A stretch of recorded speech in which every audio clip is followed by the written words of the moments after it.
అంశానికి సంబంధించి మరిన్ని అప్డేట్స్ అందించడానికి మా ప్రతినిధి రాణా లైవ్ లో జాయిన్ అవుతున్నారు.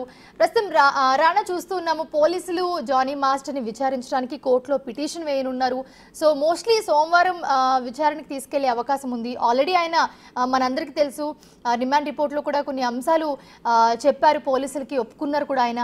అసలు ఏం జరుగుతుంది? ఎందుకంటే మనం బిగ్ టీవీతో జానీ మాస్టర్ భార్య మాట్లాడిన విధానం చూస్తుంటే వేరే ఉంది. సో ప్రస్తుతం ఆయన చెప్పే వర్షన్ ఒకలా ఉంది. సో ఏది నిజం, ఎలా ఉండబోతుంది?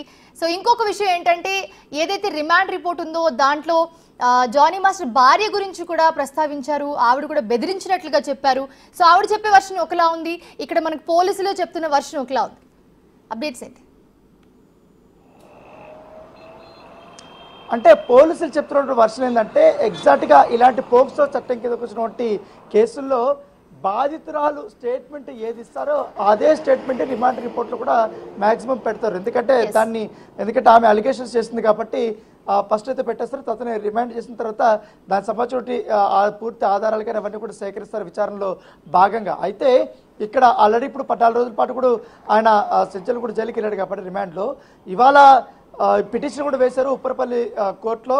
దాదాపు వారం రోజుల పాటు కూడా ఏదైతే జానీ మాస్టర్ని మాకు కస్టడీ కావాలని కూడా వాళ్ళు పోలీసులు కోరడం జరిగింది. అయితే సోమవారం నుంచి కూడా కస్టడీకి అనుమతించే అవకాశం ఉన్నట్టుగా మనకు సమాచారం ఉంది. ఒకవేళ కానీ నిజంగానే వారు అనుకున్నట్టుగా వారం రోజుల పాటు కూడా అనుమతిస్తే మాత్రం అనేక కోణాల్లో కూడా పోలీసులు విచారించాలనే ఉద్దేశంతో కూడా ఉన్నారు. ఎందుకంటే బాధితురాలు కొన్ని అలిగేషన్ చేసింది. తర్వాత నిన్న మొన్నటి నుంచి కూడా జానీ మాస్టర్ సంబంధించిన సతీమణి సుమలత అలియాస్ అయేషా ఆమె కూడా కొన్ని అలిగేషన్స్ కూడా చేసింది కాబట్టి ఆ అలిగేషన్ అంతా కూడా తేటతెల్లం చేయాలి. ముఖ్యంగా నిజంగానే బాధితురాలు చెప్తున్నట్టుగా అక్కడ అసాల్ట్ జరిగిందా, మల్టిపుల్ టైమ్స్ జరిగిందా, లేకపోతే వీళ్ళిద్దరికి ఏమన్నా మ్యూచువల్ అండర్స్టాండింగ్ ఉందా, మ్యూచువల్ కన్సర్న్ ఉందా, ఏంటంటే దానిపై కూడా ఇప్పుడు దర్యాప్తులు అయితే చేయాల్సినటువంటి పరిస్థితి ఏర్పడుతుంది. అయితే బాధితురాలు మాత్రం ముంబైలో నా పైన మొదటిగా అఘాయిత్యం జరిగింది కాబట్టి అప్పుడు నా వయసు 16 సంవత్సరాల నుంచి కూడా స్టేట్మెంట్లో పేర్కొంది. సో దాని దగ్గరగా ఎప్పుడు ఏ హోటల్ ముంబైలో అప్పుడు ఎవరెవరు వెళ్ళారు, అప్పుడు మేనేజర్ ఎవరు, ఈమెకి కాల్ చేసింది ఎవరు, దాంతోపాటు స్టేట్మెంట్లో కూడా చాలా క్లియర్గా హోటల్ రూమ్కి వెళ్ళినప్పుడు జానీ మాస్టరే నాకు ఫోన్ చేసి నీ దగ్గర ఉన్నటువంటి ఆధార్ కార్డు డాక్యుమెంట్స్ అంతా కూడా నా రూమ్ తీసుకురామనేసి చెప్పాడు. అవి నేను రెండు తీసుకెళ్ళాను. తీసుకెళ్ళగానే ఒక్కసారిగా కూడా రూమ్ ఓపెన్ ఉంది. ఓపెన్ ఉన్నప్పుడు నేను తలుపు లోపలికి తీసే కొందరికి అతను వెనక నుంచి కూడా తలుపు వేసి బోల్ట్ వేసాడు. తర్వాత నా పైన అఘాయిత్యం చేశాడు, నన్ను బెదిరించాడంటూ కూడా ఆమె చెప్పినటువంటి పరిస్థితి కాబట్టి ఇదే అంశాన్ని జానీ మాస్టర్ మరొక అసిస్టెంట్ కొరియోగ్రాఫర్ అయితే ఉన్నారో ఒక వ్యక్తికి నేను చెప్పాను, అతను మాత్రం ఇటు పోలీస్ స్టేషన్కి వెళ్ళి కంప్లైంట్ ఇవ్వమనేసి కూడా చెప్పాడనేసి కూడా ఆమె చెప్తున్నట్టు వర్షన్. అయితే ఆ సందర్భంలో ఇద్దరు మేల్ కొరియోగ్రాఫర్స్ అక్కడికి వెళ్ళారు, జానీ మాస్టర్తో పాటు అలాగే విక్టిమ్తో పాటు. సో వాళ్ళిద్దరు కూడా విచారించాలని కూడా పోలీసులు భావిస్తున్నట్టుగా నేపథ్యం అయితే కనపడుతుంది. దానితో పాటు అంత ఈ ఆషామాషిగా ఈ కేసులు అయితే పోలీసులు తీసుకోవటం లేదు. ఎందుకంటే చాలా మంది ఇన్వాల్వ్ అయ్యారు, చాలా మంది అనేక రకమైనటువంటి ఆరోపణలు కూడా చేస్తున్నారు. పక్కిట్లో మహిళా కమిషన్ దగ్గర కూడా ఈమె ఫిర్యాదు కూడా చేసింది, భరోసా సెంటర్లో కూడా ఫిర్యాదు చేసింది. సో అవన్నీ చేసుకుని ఆమె దగ్గర ఉన్నటువంటి ఎవిడెన్స్ కూడా కొన్ని తీసుకున్నారు.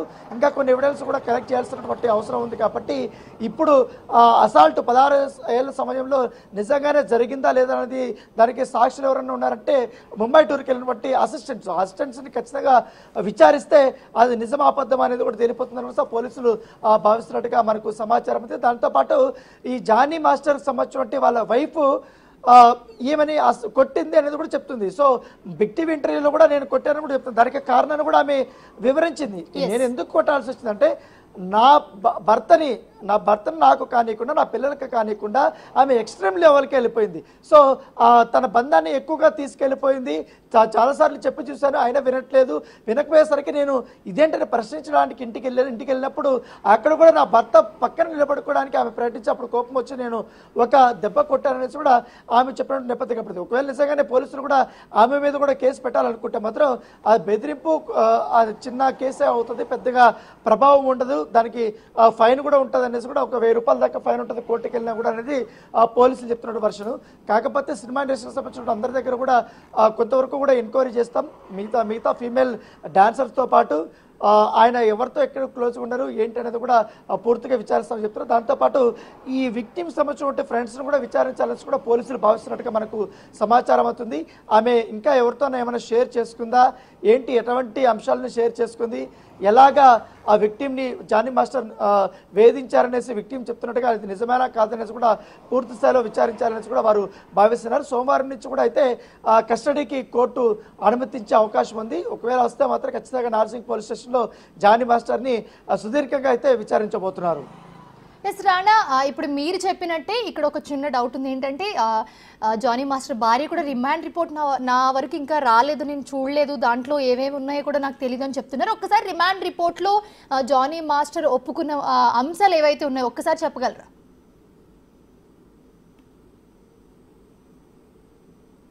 తప్పకుండా. ఎందుకంటే రిమాండ్ రిపోర్ట్లో చాలా స్పష్టంగా అలిగేషన్స్ అనేది పెట్టినటువంటి నేపథ్యం అయితే కనపడుతుంది. సో ఆ కాపీ కూడా నా దగ్గర ఉంది, నేను చాలా క్లియర్గా కూడా చూపిస్తాను. ఎందుకంటే రిమాండ్ కాపీ సంబంధించిన విషయంలో కొన్ని అంశాలను అనేది ప్రస్తావించారు. ముఖ్యంగా మహిళ దీనికి సంబంధించినటువంటి ముంబైకి వెళ్ళినప్పుడు ఏ సమయంలో వెళ్ళాడు ఏంటి అనేది కూడా దాంట్లో చాలా స్పష్టంగా ఉంది.